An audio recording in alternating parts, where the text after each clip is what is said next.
Hi, my name is Paul from Physics High, and today I'm going to review the short answers of the 2023 Physics HSC paper.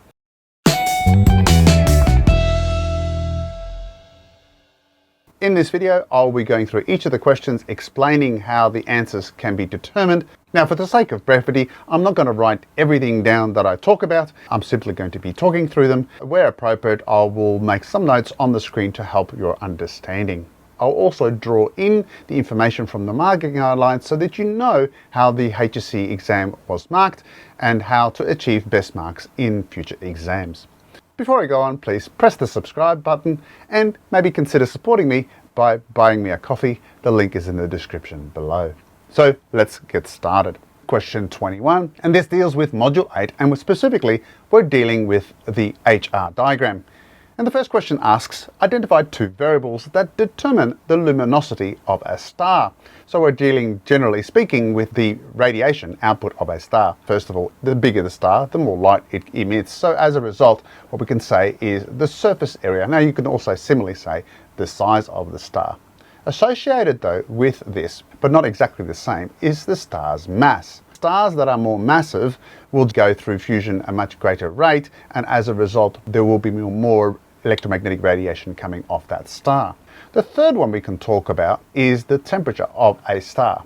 According to Stefan Boltzmann's law, the hotter a star is, the greater the intensity. And now the intensity is the power output per unit area, and so therefore it's related to the luminosity.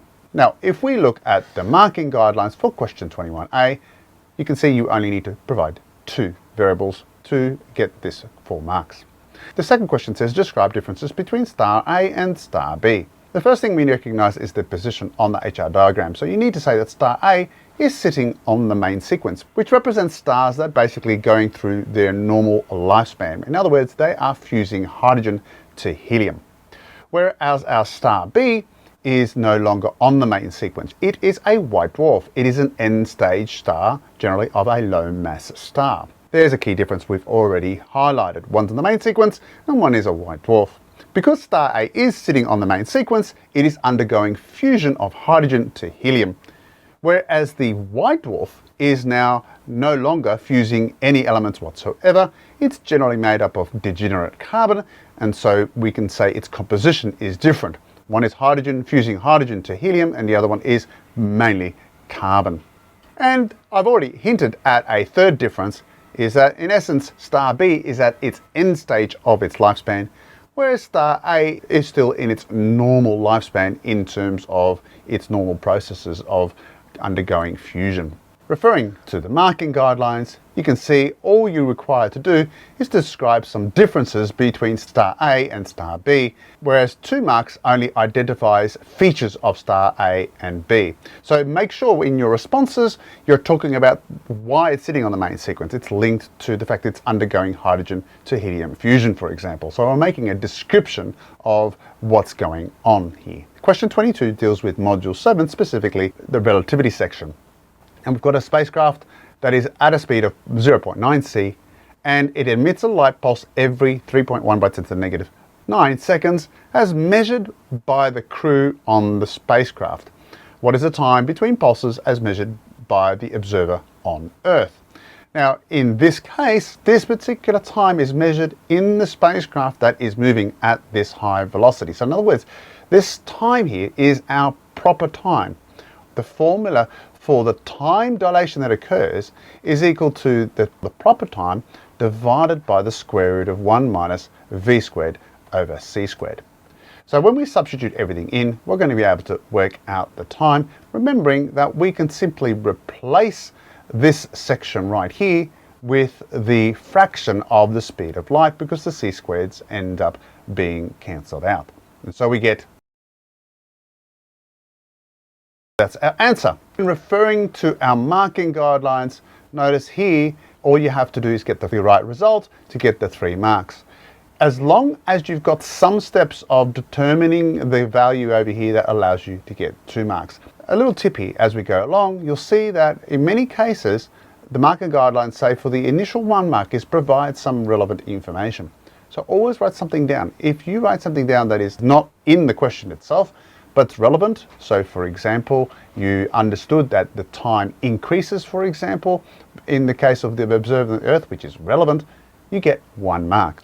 Question 23. We have a question that has the context of the James Webb Space Telescope, but it's actually addressing a number of different outcomes in terms of the inquiry questions.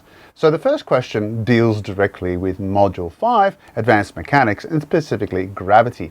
In this case, we're asked to calculate the magnitude or the size of the gravitational force exerted by the Sun onto the James Webb Space Telescope. So the mathematical formula we have to use here for A is equal to F is equal to G, big M, little m over R squared. When you substitute everything in, you get 35.04 newtons as a result. In order to get the full marks, all you have to do is get the right value.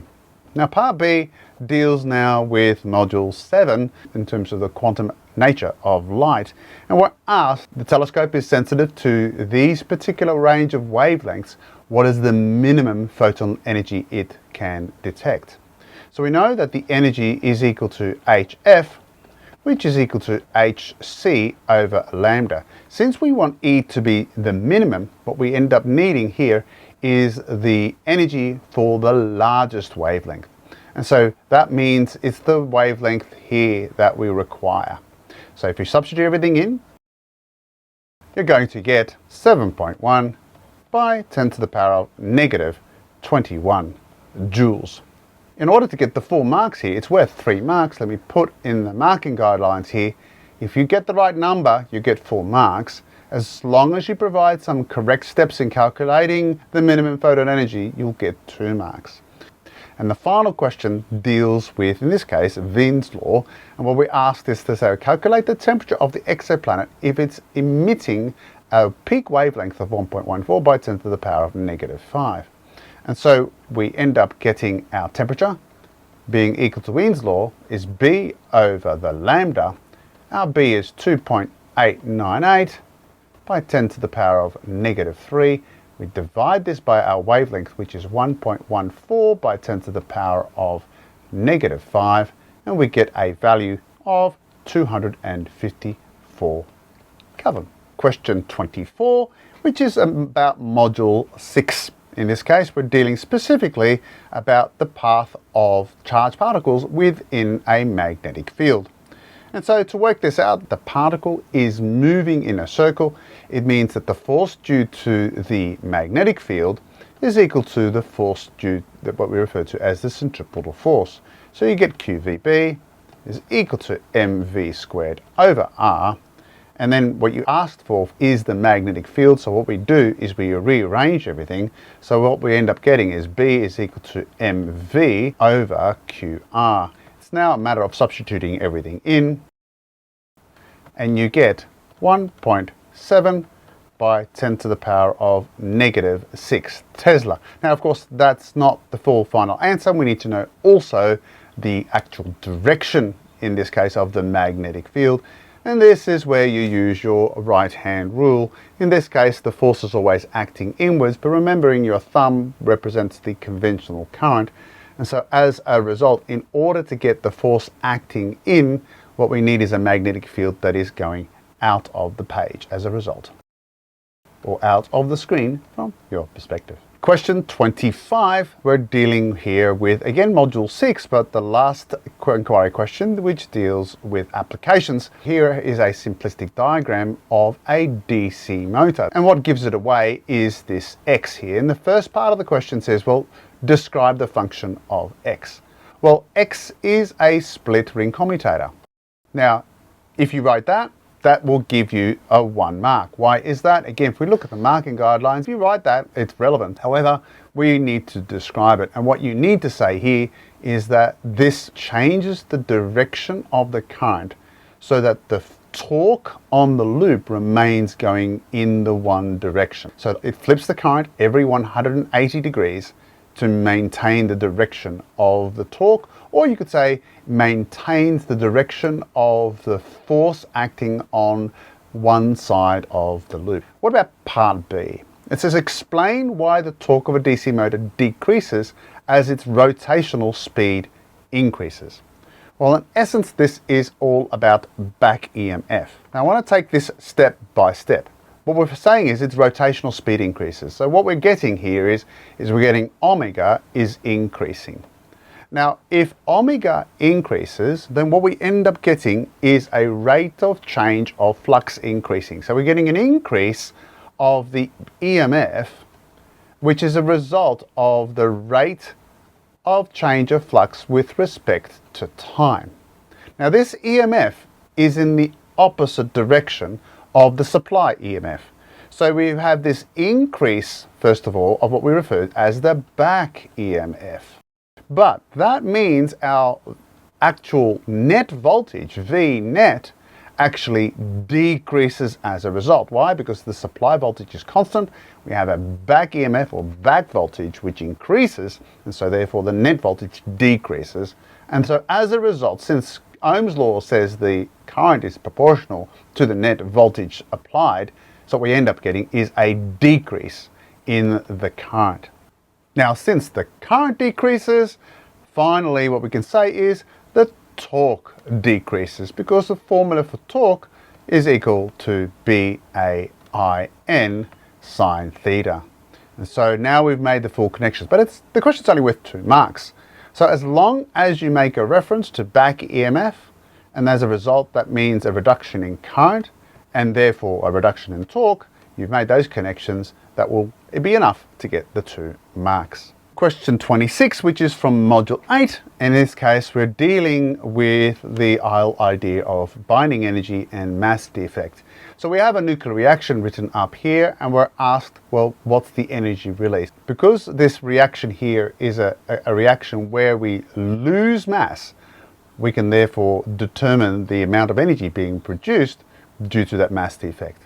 So our mass defect is our initial, which is 12.064, plus my hydrogen, which is 1.008, minus the products, which is 9.013, our boron, plus our helium, or our alpha particle, of 4.003.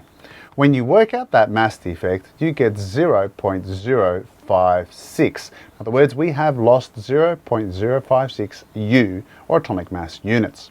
Now, to convert that into the energy, it's a simple step to say, well, if I have 1 atomic mass unit, and that's equivalent 931.5 mega electron volts per C squared, that tells me that for every atomic 1 unit, I actually release 931.5 mega electron volts. So now all I need to do is to say, well, the energy is equal to 0.056 multiplied by 931.5, and I get the final answer of 52.2 mega electron volts. 2 parts to this question, which is all about Module 8. In this case, we're dealing with stars. And the first question says, explain how the composition and temperature of a star can be determined from its spectrum. Now remember, it's cause and effect. You've got to explain what's going on. Now, in part A, I'm just going to write just a couple of brief notes and then do the explanation. The first is the composition, and this is by looking at the position of the absorption lines. Now, we know that different chemicals will emit in emission spectra or absorb in absorption spectra very discrete wavelengths, which can be further explained by looking at Bohr's model of the atom.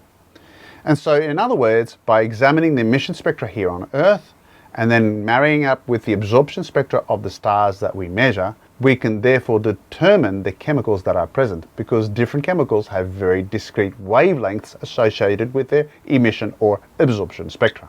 So therefore, you need to connect the ability to identify what the chemicals are here on Earth and then compare them to the absorption lines that we get when we look at stellar spectra. The second part is, what about the temperature? In terms of the syllabus, what it's asking you for here is Wien's law.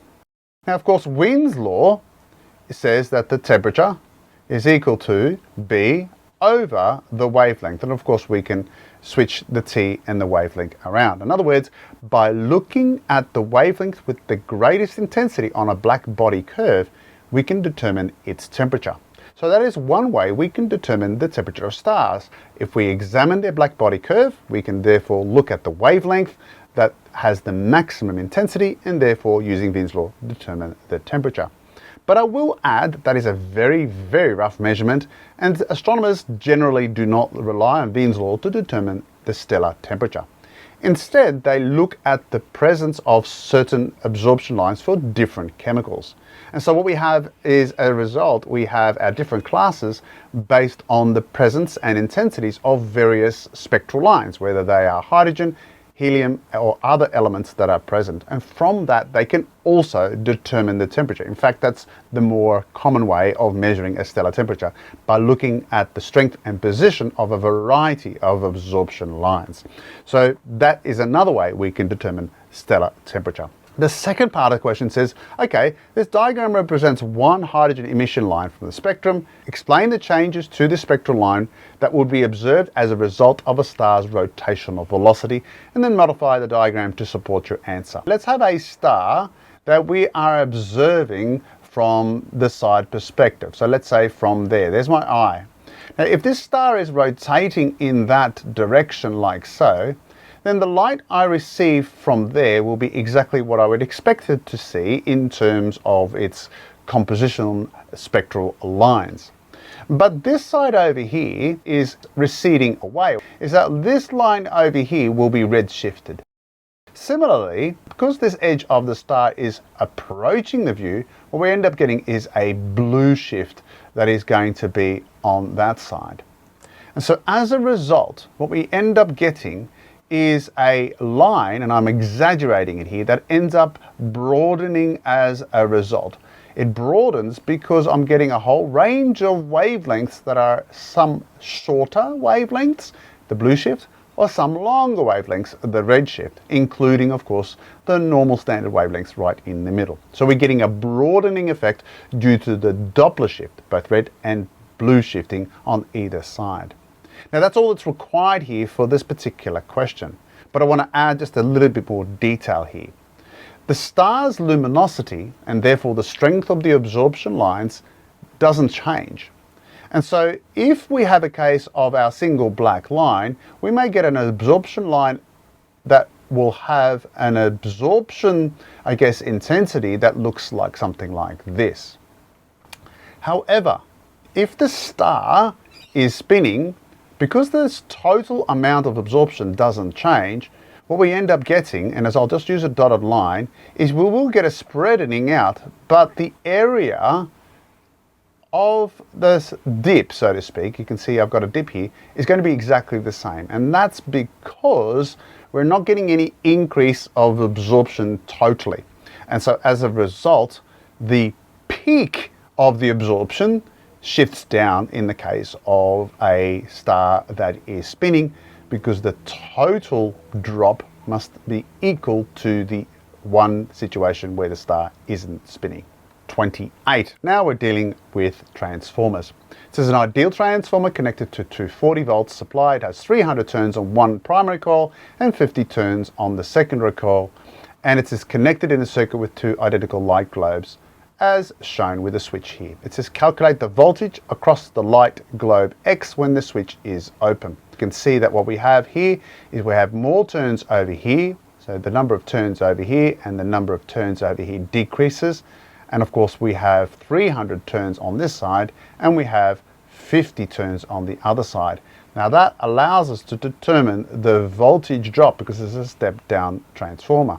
And we know that if we go the number of turns primary over the number of turns secondary, then what we end up getting is the same ratio for the primary over the secondary for the voltage. And so what we end up getting is 300 over 50 is equal to 240 over our voltage that we're looking for, which when you calculate this out, you're going to get a V of 40 volts. The second part of the question is explain why, after the switch has been closed, the current of the primary coil is different when the switch is open. Notice the word different, so you need to actually say whether it actually changes by increasing or decreasing.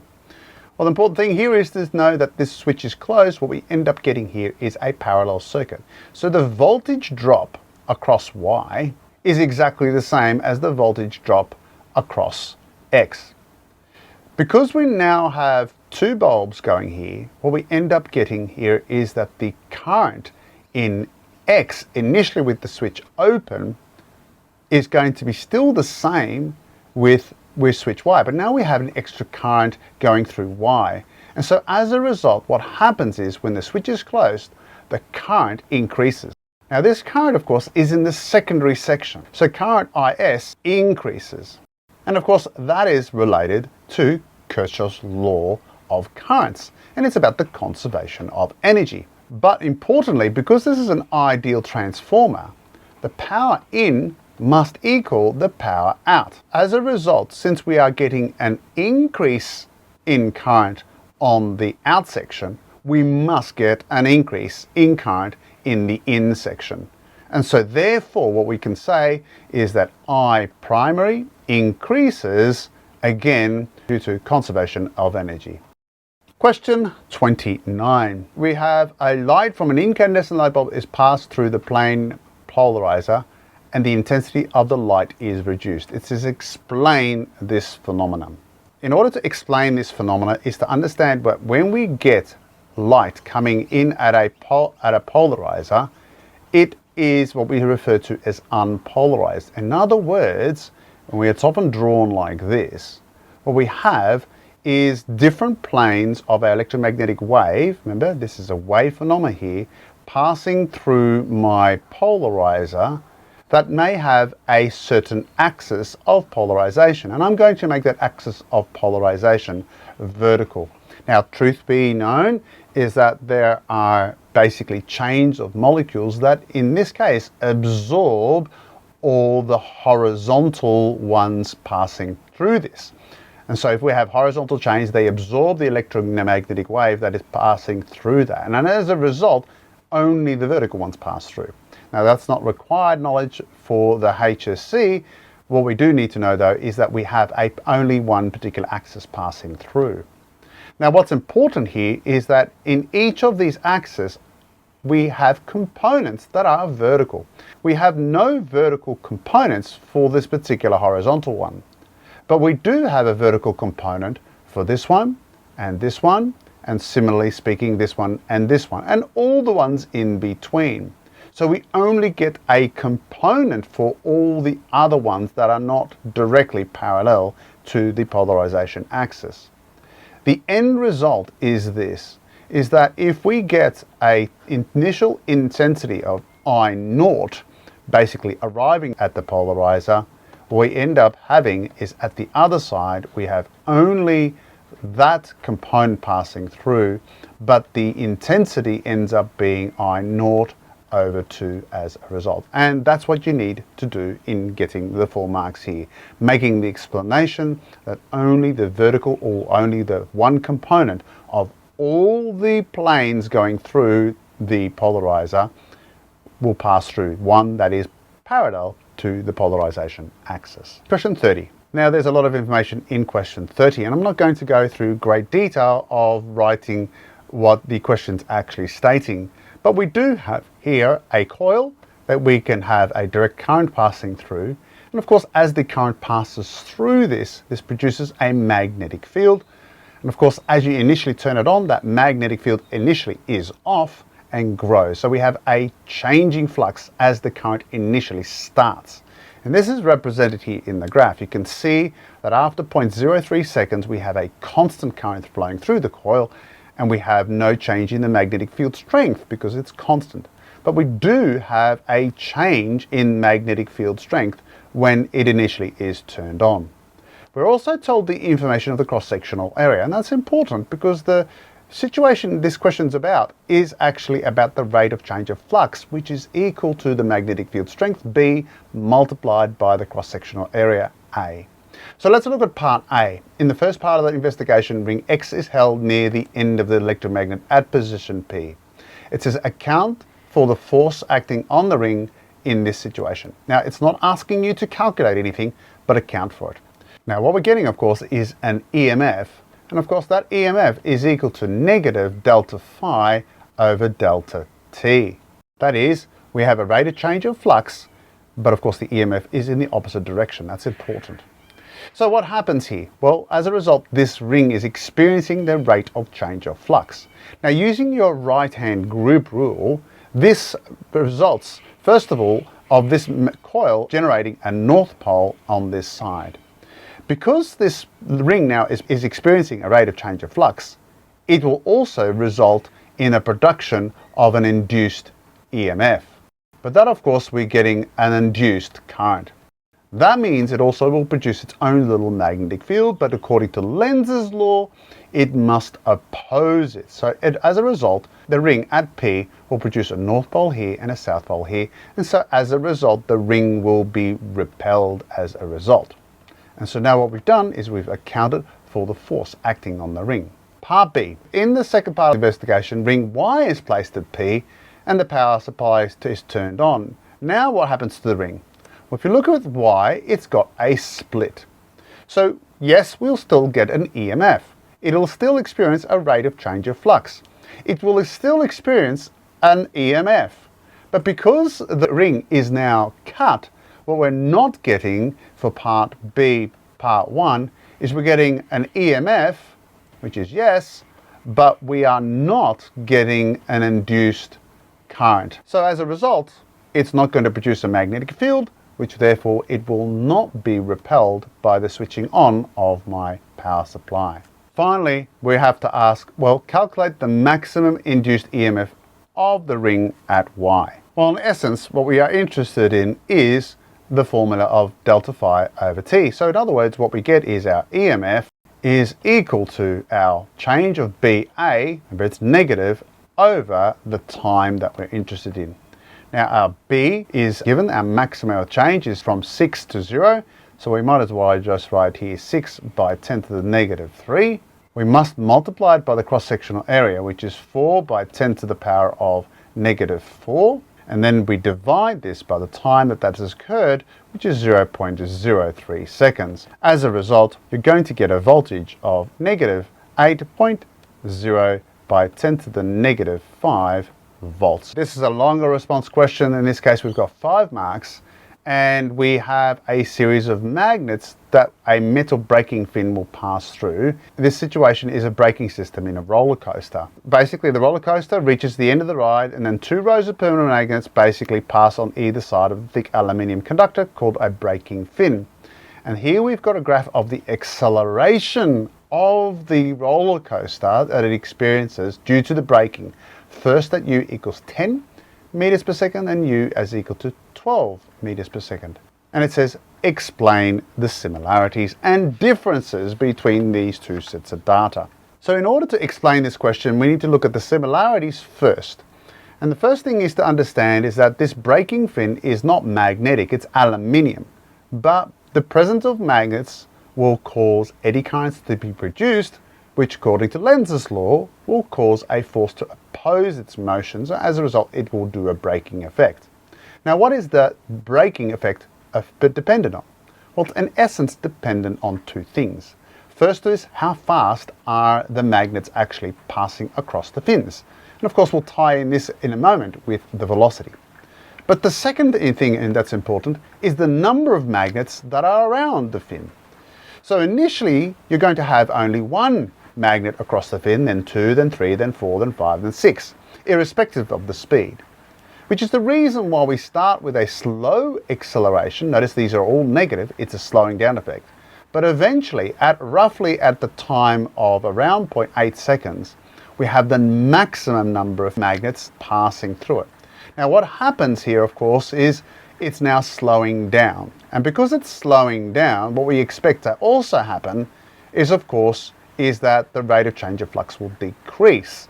And so therefore the actual braking effect will start to diminish as a result.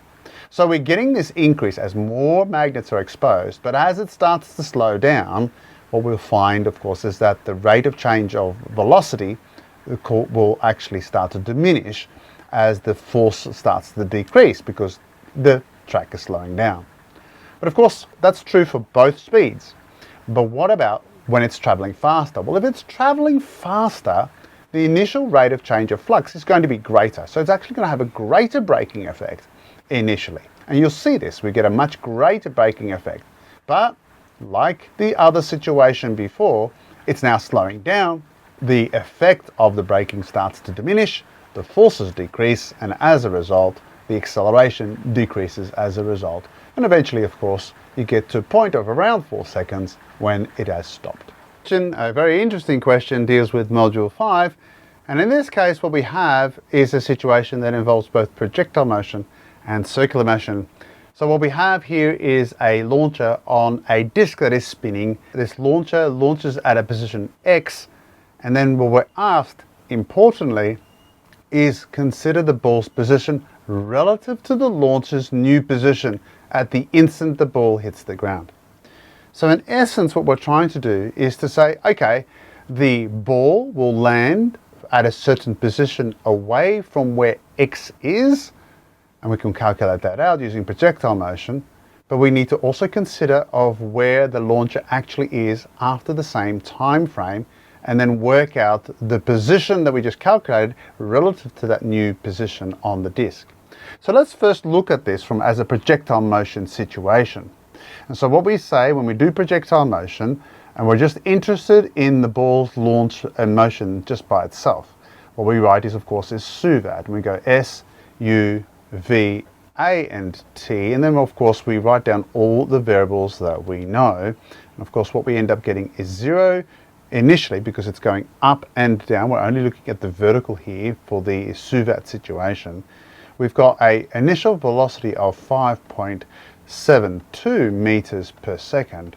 The final velocity we don't know, but we do know, of course, the acceleration. It's negative 9.8 meters per second squared, and time is what we're interested in. Horizontally, our SX is what we're really interested in.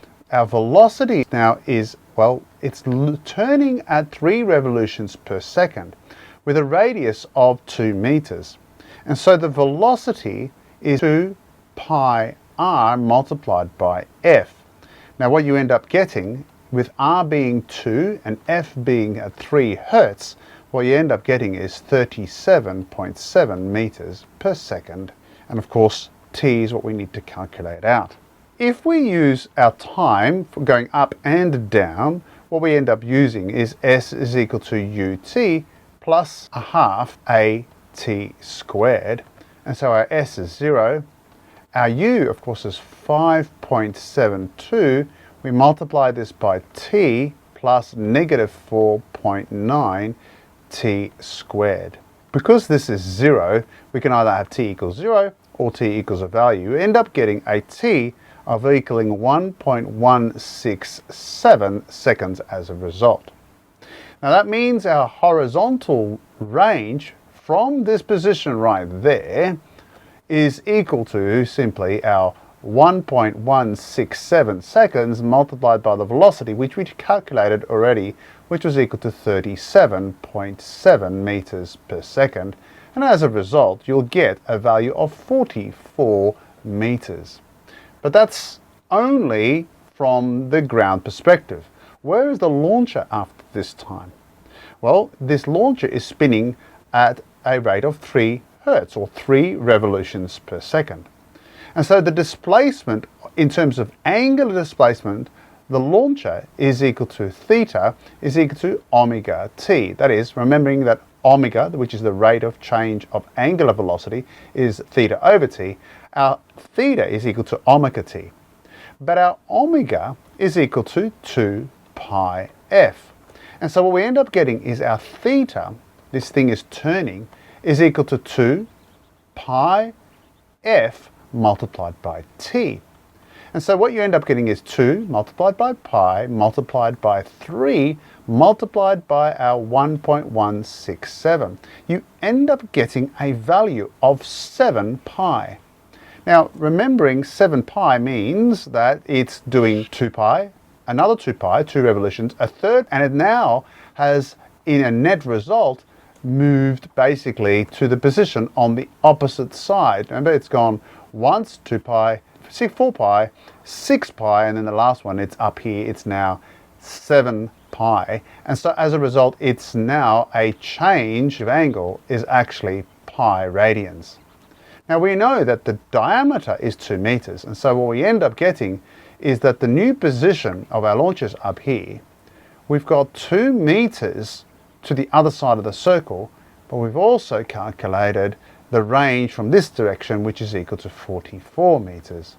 And so as a result, this is what we're interested in. So if you use Pythagoras, total range, our value that we're looking is equal to the square root of 2 squared plus 44 squared. And you end up getting an answer of 44.2 meters. Of course, we need the angle as well. And so if you measure this angle here, we can use the tan relationship.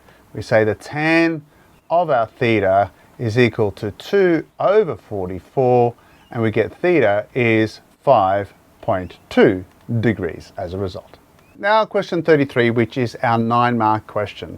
If the question says, consider the following statement: the interaction of subatomic particles with fields, as well as other types of particles and matter, has increased our understanding of the processes that occur in the physical world and the properties of subatomic particles themselves. Justify this statement with reference to the observations being made and experiments that scientists have carried out. Well, what type of experiments can we talk about? Well, again, directing it straight from the marking guidelines, I'm going to show you a number of ideas that you could actually refer to. We're dealing with the interaction of subatomic particles with fields, so we can go way back and talk about Thomson and Millikan. Thomson examined the relationship of charged particles at cathode rays with both electric fields and magnetic fields, and allowed him to determine the charge to mass ratio and hence discover the particle that's responsible for electrical current, namely the electron. So there is one experiment you could refer to. You need to make sure that you talk about Thomson's experiment. You need to talk about how particles and fields are interacting in those cases, and the consequences, in this case, of our understanding of the electron, namely the charge to mass ratio. You can talk about Millikan. Of course, in this case, we've got charged particles within not only electric fields, but gravitational fields that allowed Millikan to work out the charge of the electron. Now we can talk about the photoelectric effect. In this case, the interaction of photons, which are particles themselves, and the release of photoelectrons due to the photoelectric effect allowed us to understand the quantum nature of light. So all of a sudden we have a better understanding of the physical world in terms of the nature of light by the interaction of subatomic particles, in this case with other particles and matter. You can talk about particle accelerators such as the ones at CERN and Fermilab, and talked about how that helps us deepen our understanding of the standard model. In other words, the nature of the fact that we have quarks and leptons and bosons. Again, you can talk about, of course, how charged particles are accelerated by the use of electric fields and then manipulated and placed in circular motion to control them using magnetic fields. And so you can talk about that. You can talk about Chadwick. Why? Well, in this case, we have the production of particles which, through the conservation of momentum and energy, were discovered to be neutrons, because alpha particles were fired into paraffin. And again, so you've got the interaction of subatomic particles with matter to help us understand the neutron. And there's a whole list of things that you can mention there. Drawing on the marking guidelines, just have a look at how the markings is applied here. As long as you provide a reasoned, detailed justification of this statement, because you actually need to justify the statement that this is true, with reference to 2 observations and at least 2 experiments, you get the full marks. So it's important that as you go looking at the 9-mark response, it's not about identifying 9 different things, but looking at depth in understanding of various particular experiments that relate to the interaction of particles with the use of fields and other particles. And now let's deal with question 34. Being the last question, it's the most challenging question in the HSC usually.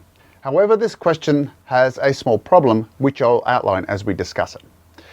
First of all, let's examine the question. We have a satellite in a circular orbit, and it has a radius of 6.7 by 10 to the power of 6 meters. And this satellite has a mass of 400 kilograms. We are given both its potential energy, negative 2.389 by 10 to the power of 10 joules, and its total energy of negative 1.195 by 10 to the power of 10 joules. Then what we're told is that instantaneously the rockets are fired so that its kinetic energy at P increases by 5.232 by 10 to the power of 8 joules. We're to assume this happens instantaneously. In other words, in reality that this does not occur in real situations, but for the sake of simplifying the physics, we're saying it's instantaneous. And then what happens is the satellite enters a new orbit. Now, what happens here is that the orbit, if this is actually true, and this is actually what is referred to as the Hohmann maneuver, you can look that up, is that the satellite will enter what we call an elliptical orbit, and it will form a path that looks like this. Now, when a satellite enters an elliptical orbit, there are 2 points in the orbit that are important. The first is the perigee, which is the point where it is closest to the object that it's orbiting, and in this case, it's the Earth. And that is the distance of 6.700 by 10 to the power of 6. And so P is at the perigee. Then what we also have is the apogee, which is the furthest distance away from the Earth. And that is a point that is going to be right here. I'm going to call this the apogee right there. And here's where the issue lies. If I were to calculate the distance of the apogee using physics that's beyond the scope of the syllabus, then I'm going to get a value that is not 6.850 by 10 to the power of 6. I'm going to get a larger value. In other words, what I'm saying here is that Q is not the apogee. Q most likely will be a point roughly around 60 degrees around the path of the ellipse. So this is probably the better position for Q. Now the diagram says it's not to scale. That is true, but unfortunately the diagram has a flaw which seems to suggest that Q is the apogee, and that's not the case. It's not possible for that to be the case. And so our distance of 6.850 by 10 to the power of 6 is actually this distance right there. You might argue, is there a distance along my elliptical orbit that gives me the same distance? Well, and the answer to that is yes, it can also be about here, and so it could be that distance there as well. And we'll refer to that in a moment. Now let's answer the questions, bearing in mind the issues that I've raised. The first part of the question says, analyze qualitatively the energy changes as the satellite moves from P to Q. Now this is fairly straightforward. When a satellite is in an elliptical orbit or a circular orbit, the total energy remains constant.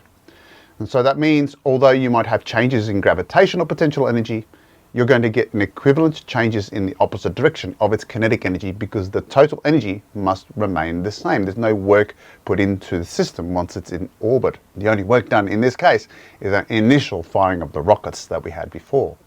And so what we now get is to say, well, since my distance is increasing, notice it goes from 6.700 10 to the power of 6 to 6.850 by 10 to the power of 6. In other words, we have an increase in gravitational potential energy. That can only mean that we have a decrease in the kinetic energy of the satellite due to the law of conservation of energy. So what I've done here is I've analyzed qualitatively the energy changes as the satellite moves from P to Q. I've invoked the conservation laws to show that although we're getting an increase in the gravitational potential energy, you need to say that the distances are increasing, and therefore the gravitational potential energy is increasing. That, as a result, means that we have to have a decrease in the kinetic energy as a result. Let's have a look at part B. Now we're going to use that same principle now to show that the kinetic energy of the satellite at Q is 1.194 by 10 to the power of 10 joules. Again, this is all about the conservation of an energy. In other words, what we say is that the energy at P plus our additional firing of the rockets, in other words, our total increase in kinetic energy, must equal our energy at Q. Now, of course, our energy at Q is the gravitational potential energy of Q plus the kinetic energy at Q. So you can see that we now have an equation where we can say I've given the energy at P, I've been given the kinetic energy of the input, and I can calculate the gravitational potential energy at Q to allow me to work out the kinetic energy at Q. And so what we get is negative 1.195 by 10 to the power of 10 plus our input, which is 5.232 by 10 to the power of 8, must equal my gravitational potential energy, which is of course is negative G, big M, little m over R, plus of course my kinetic energy at Q. If I rearrange this, I end up getting this, that my kinetic energy at Q ends up equaling our negative 1.195 by 10 to the power of 10 plus my 5.232 by 10 to the power of 8. And then I add, this is a negative on this side, but I end up adding it if I throw it to the other side of the equation. I get an add of 2.34 by 10 to the power of 10, and I will get an answer of 1.194 by 10 to the power of 10 joules. And of course, that's what we required. We've determined the kinetic energy at Q. Finally, now let's look at C. And this is explain the motion of the satellite after it passes through Q. Now, again, this is important. I'm going to be referring just simply to what's required in the syllabus. I'm not going to go into the greater details of understanding elliptical orbits and the Hohmann maneuver and so forth. But because I've already highlighted the fact that Q is probably sitting here or over here, there are two possible scenarios that we can use to explain this situation. So first of all, it says explain the motion. Well, what's happening to the satellite at Q? It's moving further away. It hasn't reached its apogee yet. And so because the satellite is in an elliptical orbit and it's approaching the apogee, what we can say for C is that the satellite is moving further away from the Earth, and as a result, it is slowing down as a result, as it approaches the apogee. But of course, equally, I can say on the other side, if it is at this position over here, then what I can say is that at Q, I can say, well, the satellite is increasing its velocity as it is heading towards its perigee at P, because it's now moving closer to the Earth, because it's an elliptical orbit that is now beyond the apogee. It's approaching the perigee. So you can have one of two answers. It is either increasing its distance, therefore increasing its potential energy, and therefore decreasing its kinetic energy, and therefore slowing down. Or I could do the reverse. It's now decreasing its distance, it's decreasing its potential energy. That means it's increasing its kinetic energy, and therefore it is speeding up as it approaches the perigee. And so there is the answer for question 34. So that's the end of the discussion of our HSC paper for 2023. Please remember to press the subscribe button and consider supporting me by buying me a coffee. The link is in the description below. My name is Paul from Physics High. Take care and bye for now.